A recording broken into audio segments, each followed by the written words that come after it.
Good morning प्यारे बच्चों। कक्षा 11 के रसायन में हाइड्रोकार्बन के अंतर्गत हम लोग अध्ययन कर रहे थे एल्केनों का, और अभी तक के अध्ययन में एल्केनों में पाई जाने वाली समअवयवता तक अध्ययन किए हैं।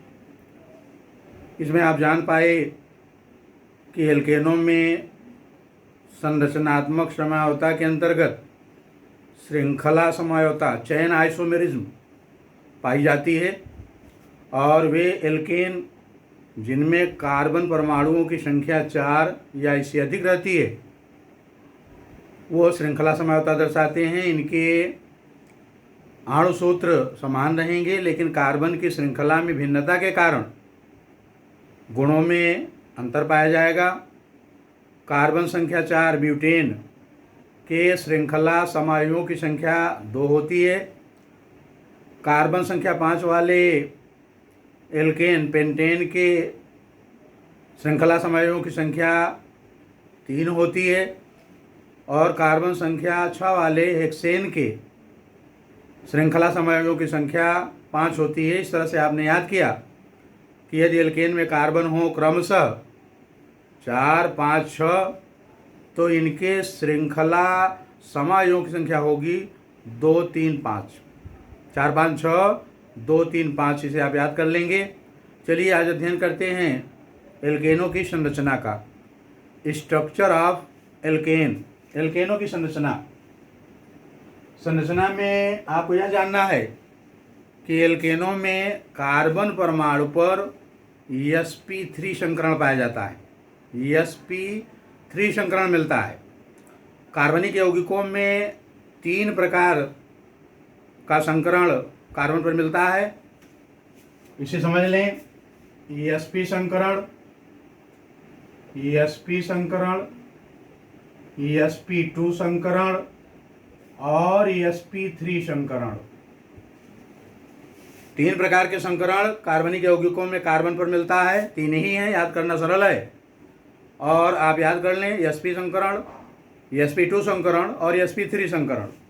कैसे जान पाएंगे कि कार्बनिक यौगिकों में कार्बन पर कौन सा संकरण है?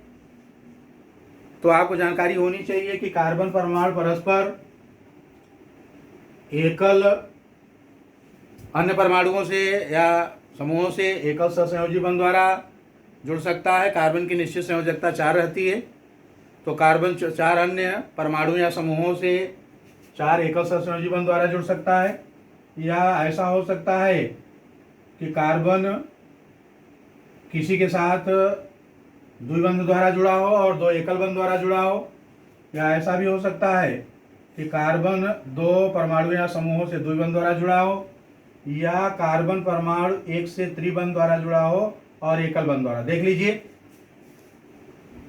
कार्बन की निश्चित वैलेंसी निश्चित संयोजकता 4 रहती है। ये चारों संयोजकताएं एकल हो सकती हैं, 1, 2, 3, 4, या एक द्विसहसंयोजी बंध होगा, 2 एकल, तो 1, 2 और 2, 4, या दोनों द्विबंध होंगे तो 2 और 2, 4, या एक एकल बंध रहेगा और एक त्रिबंध रहेगा, और 3, 1, 4। कार्बनिक यौगिकों में संकरण कैसे जानेंगे कार्बन पर? इन्हीं बंधों से आप जान पाएंगे। आपको याद रखना पड़ेगा कि सभी एकल बंध, एकल सहसंयोजी बंध सिग्मा बंध होते हैं, और द्विबंध में 1 सिग्मा 1 पाई बंध पाया जाता है। त्रिबंध में 1 सिग्मा 2 पाई बंध पाए जाते हैं।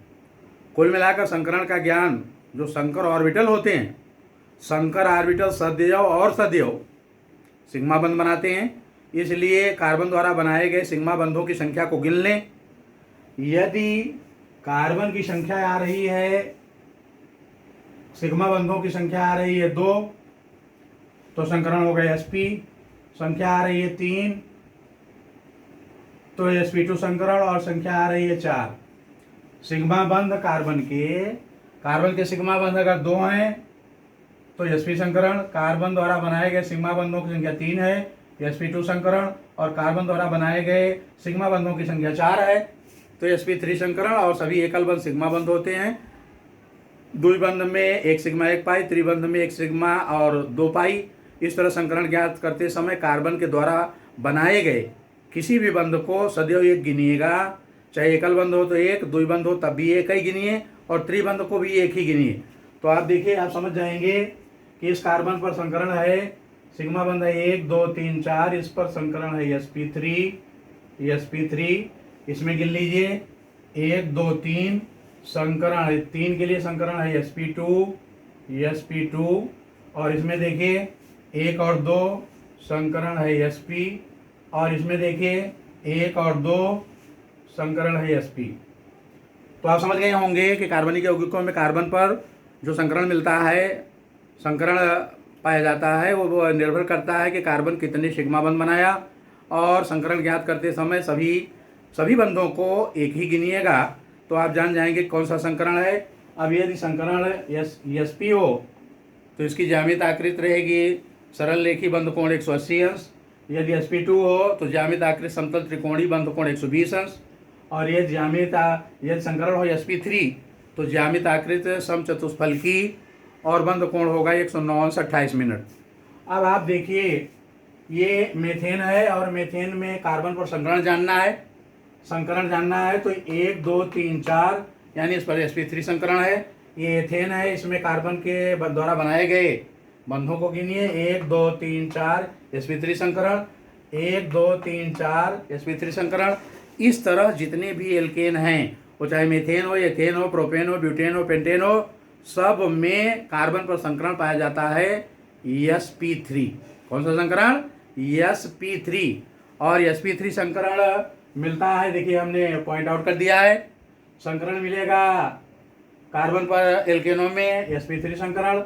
और यदि sp3 संकरण है तो ज्यामिति आकृत होगी समचतुष्फलकी। ऐसी स्थिति में बंध कोण होगा 109 अंश 28 मिनट। सी बंध लंबाई होगी 1.54 एंगस्ट्रॉम। CH बंध लंबाई होगी 1.12 एंगस्ट्रॉम। सी बंधन ऊर्जा होगी 83 किलो कैलोरी प्रति मोल, और CH बंधन ऊर्जा होगी 99 किलो कैलोरी प्रति मोल। तो आपको संरचना की जानकारी हुई और कार्बनिक यौगिकों में संकरण के प्रकार आप जान पाए, sp संकरण, sp2 संकरण, sp3 संकरण, और एल्केनों में केवल और केवल sp3 संकरण मिलता है। तब इनकी ज्यामिति आकृति रहती है समचतुष्फलकी और बंध कोण रहता है 109 अंश 28 मिनट। यदि मीथेन की हम लोग संरचना देखें तो देखिए, मीथेन 4 कार्बन के साथ एकल सहसंयोजी बंध बनाया है। अगर इसे जोड़ दिया जाए, इसे जोड़ दें तो जो आकृति बन रही है वो समचतुष्फलकी आकृति है। ये मीथेन की समचतुष्फलकी आकृति है। अब अगर आप एथेन में देखें तो एथेन में ये देखिए, ये कार्बन की संरचना समचतुष्फलकी और ये दूसरे कार्बन की संरचना समचतुष्फलकी। इस तरह मीथेन की ज्यामिति आकृति समचतुष्फलकी है, और एथेन में प्रत्येक कार्बन की ज्यामिति आकृति समचतुष्फलकी है, और एथेन में दो समचतुष्फलक एक कोने से जुड़े रहते हैं। तो ये रही एल्केनों की संरचना, इसे आप ध्यान में रखिएगा। इस वीडियो में यहीं तक, अगले वीडियो में आगे की चर्चा करेंगे। धन्यवाद।